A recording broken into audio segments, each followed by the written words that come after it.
Shri A Sajeevan, V D സതീശനും K സുധാകരനും തമ്മിലുള്ള പ്രശ്നങ്ങളൊക്കെ നമ്മൾ നേരത്തെ കണ്ടതാണ്. കെ സുധാകരൻ അതുകൊണ്ട് തന്നെ ഒരു വെടി നേരത്തെ പൊട്ടിച്ചതാണ്. രമേശ് ചെന്നിത്തലയാണ് മുഖ്യമന്ത്രിയാകേണ്ടത് എന്നുള്ള അർത്ഥത്തിൽ. അതിന് ഒരു മറുപടിയായി ഇപ്പോൾ മുഹമ്മദ് ഷിയാസിൻ്റെ ഭാഗത്തു നിന്ന് തെരഞ്ഞെടുപ്പ് കഴിഞ്ഞപ്പോഴേക്ക് ഒരു മറുപടി വന്നിരിക്കുന്നു. എറണാകുളം ജില്ലയിൽ നിന്നാണ് വരേണ്ടത്. വി ഡി സതീശനെ ഉദ്ദേശിച്ച് തന്നെയാണല്ലോ അദ്ദേഹം അത് പറഞ്ഞത്. രമേശ് ചെന്നിത്തല മറുപടി പറഞ്ഞിട്ടുണ്ട്. ഇപ്പോൾ അത് ഇന്ന് രാവിലെ തന്നെ അദ്ദേഹം പറഞ്ഞിട്ടുണ്ട്, ഇത്തരം ചോദ്യങ്ങൾ വേണ്ട എന്നുള്ളത്. സതീശൻ്റെ കാര്യത്തിൽ ഷിയാസ് പറഞ്ഞതിനുള്ള മറുപടി ഉണ്ടോ എന്ന് ചോദിച്ചപ്പോൾ അത് ഇല്ല എന്നാണ് അദ്ദേഹത്തിൻ്റെ മറുപടി. അദ്ദേഹം വേറെ ഒന്നും പറഞ്ഞിട്ടില്ല.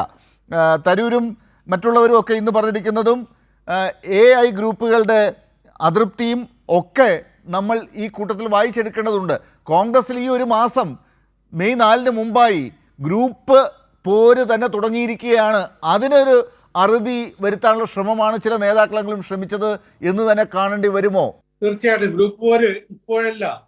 സുധാകരൻ മത്സരരംഗത്ത് പിന്മാറിയപ്പോൾ തന്നെ വളരെ വ്യക്തമാണ്. അദ്ദേഹം ഒരു മാധ്യമത്തിന് നൽകിയിട്ടുള്ള ഇന്റർവ്യൂവിൽ പറയുന്ന കാര്യം, ഞാനൊരു കാര്യം തീരുമാനിച്ചാൽ അതിൽ നിന്ന് പിന്നോട്ട് പോകാറില്ല, അത് നടപ്പാക്കിയേ തീരൂ, നടപ്പാക്കിയിട്ടേ പിന്മാറൂ എന്നാണ് അദ്ദേഹം പറഞ്ഞത്. അദ്ദേഹം തീരുമാനിച്ച കാര്യം നമുക്ക് എല്ലാവർക്കും അറിയാം. വി ഡി സതീശനെ മുഖ്യമന്ത്രിയാക്കില്ല എന്ന് അദ്ദേഹത്തിന് നല്ല വാശിയുണ്ട്. അത് കൃത്യമായിട്ട് അതിൻ്റെയൊക്കെ തുടർച്ചയായിട്ട് അദ്ദേഹം പലതും പറഞ്ഞിട്ടുണ്ടല്ലോ. 100 സീറ്റ് കിട്ടിയില്ലെങ്കിൽ സതീശൻ വനവാസത്തിന് പോകേണ്ടി വരും എന്ന് പറഞ്ഞത് മറ്റാരും LDF നേതാക്കന്മാരല്ല, അത് സുധാകരനാണ്. അതേപോലെ തന്നെയാണ് ചെന്നിത്തല മുഖ്യമന്ത്രിയാവണമെന്ന് പരസ്യമായിട്ട് തെരഞ്ഞെടുപ്പിന് മുമ്പാണല്ലോ അദ്ദേഹം പറയുന്നത്. അപ്പൊ സ്വാഭാവികമായിട്ടും ഈ പ്രശ്നം ഇതിനിടയിൽ വലിയ അടി നടന്നുകൊണ്ടിരിക്കുകയാണ്. കാരണം തന്റെ ആഗ്രഹം നടപ്പാക്കാൻ അനുവദിക്കാതിരുന്നതിൽ 2 പേരെയാണ് അദ്ദേഹം മുഖ്യ ശത്രുക്കളായി കാണുന്നത്. അതിൽ ഒരാള് വി ഡി സതീശൻ, രണ്ടാമത്തേത് അദ്ദേഹത്തിന്റെ തന്നെ ശിഷ്യനായിട്ടുള്ള KPC പ്രസിഡന്റ് സണ്ണിയും. അപ്പോ പേരാവൂരിനെ കുറിച്ച് നേരത്തെ പറഞ്ഞല്ലോ. പേരാവൂരിന്റെ കാര്യം എന്ന് പറഞ്ഞാൽ ഈ സുധാകരന്റെ തട്ടകമാണ് ഈ കണ്ണൂരിലെ പേരാവൂർ ഉൾപ്പെടെയുള്ള ഭാഗങ്ങൾ.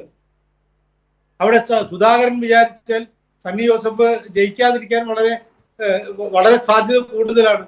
അപ്പൊ എളുപ്പമല്ല ഇതൊക്കെ എന്നുള്ള കാര്യം നമ്മൾ ആദ്യം മനസ്സിലാക്കണം. കാരണം ഒരിക്കൽ പോലും സുധാകരനെ പോലെ ആൾ രംഗത്ത് ഇറങ്ങിയത് കൊണ്ട് ഇത് ഈ അദ്ദേഹത്തിന്റെ താല്പര്യമായിരുന്നു മുഖ്യമന്ത്രി സ്ഥാനം. അതുകൊണ്ടാണ് അദ്ദേഹം MP എന്നതിനേക്കാൾ കൂടുതൽ MLA ആവുക, നിയമസഭയിലേക്ക് മത്സരിക്കുക എന്ന ആഗ്രഹം പ്രകടിപ്പിച്ചത്. അടൂർ പ്രകാശനും ഉണ്ടായിരുന്നു. ഇപ്പൊ ഇതിനിടയിൽ ഇനിയിപ്പോ ഈ അടിക്ക് ബാക്കിയുള്ള ആളുകൾ കൂടി എണ്ണ പകരുന്നൊരവസ്ഥ നമ്മൾ കാണേണ്ടി വരും എന്നുള്ളതാണ് ഏറ്റവും പ്രധാനപ്പെട്ട കാര്യം.